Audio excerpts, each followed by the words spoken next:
RWHShadow, World Over Video Gaming, powered by Playday.id.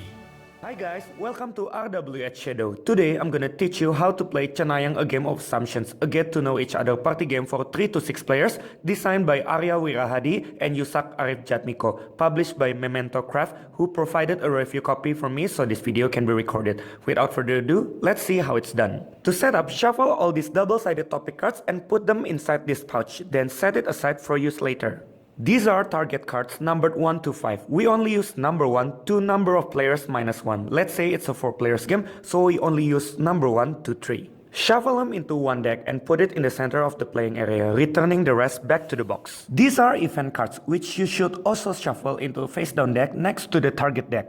Each player now chooses a character, taking the matching cover along with one guessing card and one guessing token. The unused sets may be returned to the box. Stand our cover up in front of us, putting our guessing card and token behind it, making sure nobody else can see it. Put the point tokens in the center of the playing area to form a supply. Silvers are 1 point each and golds are 3 points each. Choose the first active player randomly, and now we're ready to begin. Welcome to Cenayang of the Year, a prestigious event that brings together people with great intuition to show their skills to one another. I know, maybe you are not a real Cenayang, maybe you are just a Mr. Know-It-All that is good at guessing, maybe, but I don't care. One thing for sure, we only choose the greatest Cenayang to be the winner. Are you the one? The game is played over several rounds, and each round starts with a pre-round stage. Each player draws one topic card from the pouch, choosing one of two sides of the card and give it to the player to their right simultaneously. That means we'll get a card from the player to our left. We're not allowed to flip the card passed to us. We'll use the side that is facing up. Also, give each player one target card. We may look at ours, but don't show it to other players. And that's the pre-round stage. Now we're moving to the game stage. Starting with the first player and going clockwise, each player will take turn being the active player. When we're the active player, do the following 6 phases in order, starting with the event phase. Draw the top event card, read it aloud, and do the instruction written. Some are good, some are bad. Sometimes it rewards someone who's better or worse at something in comparison to the other players based on reality. And some affect specific character in the game like this. I will not go over all of them, they're pretty straightforward. Quick note, if the character specified is not in the game, draw and resolve a new event card. So like this, if Mbak Marjan is not in the game, you'll discard this and draw the new one.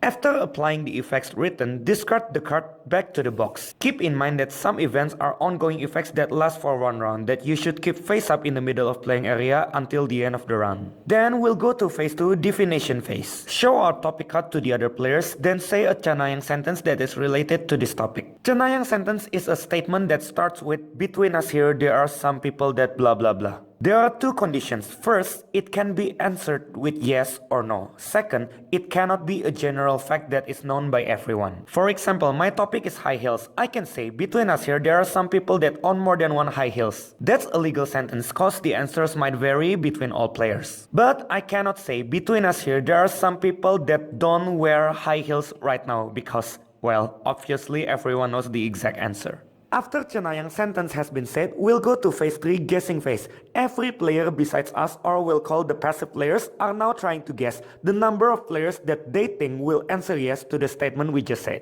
This is done secretly and simultaneously by placing the guessing token on the corresponding number in the guessing card. Let's say I'm player B and I think there are 3 players including me that own more than one high heel, so I'll put my token on number 3 like this. Before we continue, I've changed the situation a bit for explanation purpose, so bear with me. Once all passive players have met their guess, we'll go to phase 4, betting phase. Each passive player may put one point they own in front of their cover as a bet if they're confident with their guess. This is optional and of course you have to have at least 1 point to make a bet. Remember, phase 3 and 4 are done by passive players only.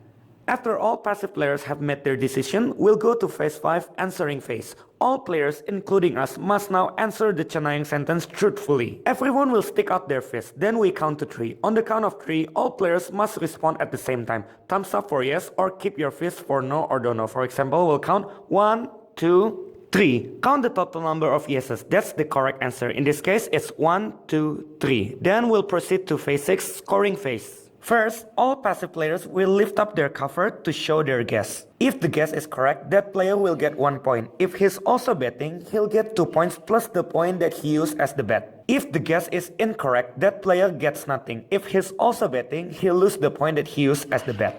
Then, as the active player, we'll open our target card and this is our guess. If the guess is correct, we'll get 2 points. If it misses by one number like this, we'll only get 1 point. If it misses by more than one number, we'll get nothing. Points are taken from the supply and put next to our screen. How many points each player has is public information. And that's the end of our turn. The next player will now be the active player and does the same 6 phases as explained. The round will be over once all players have become active player once. Every player will now discard their target cards back to the deck and their topic cards back to the box. Then new round will begin with pre-round stage again. The game will continue from round to round until one or more players have reached 10 points. The game is now over and player with the most points is the winner. If there's a tie, the tied players share the victory. And that's how you play Cenayang, a game of assumptions. If you have any questions regarding the rules, please feel free to post it at the comments below and I'll gladly answer it. Also, you can click links at the description to see Memento Craft social media so you know their updated status. Hope this video helps. Don't forget to click like, subscribe and share. That's all from me for now. See you next time and keep board gaming.